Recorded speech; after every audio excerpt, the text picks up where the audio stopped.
পৃথিৱীৰ লাখ লাখ বেৰেল তেল এটা সংকীৰ্ণ সমুদ্ৰ পথৰ মাজেৰে পাৰ হয়। এই পথটো হৈছে straight of Hormuz.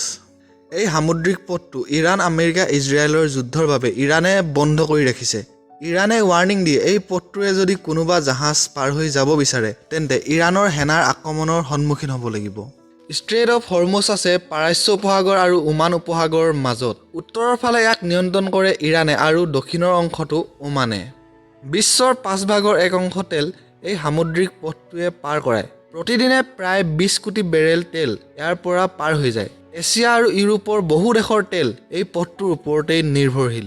Straight of হৰমুজেৰে বিশ্বৰ প্ৰায় 83% নেচাৰেল গেছ এছিয়াৰ বজাৰ পায়গৈ।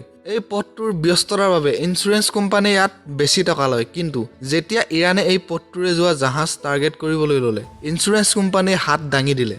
ইঞ্চুৰেঞ্চ কোম্পানীয়ে এই পথটোৰে যোৱা জাহাজৰ ইৰাণে আক্ৰমণ কৰি দুৰ্ঘটনাগ্ৰস্ত হ'লে কোনো ক্ষতিপূৰণ নিদিয়ে। ষ্ট্ৰেইট অফ হৰমুজ পথটো বন্ধ হৈ থকাটো বিশ্বৰ বাবে কিহৰ সংকেত? এই সামুদ্ৰিক পথটো বন্ধ হৈ থকাৰ বাবে বিশ্বৰ বজাৰত তেলৰ মূল্য তীব্ৰ গতিত বৃদ্ধি পোৱা দেখা গৈছে।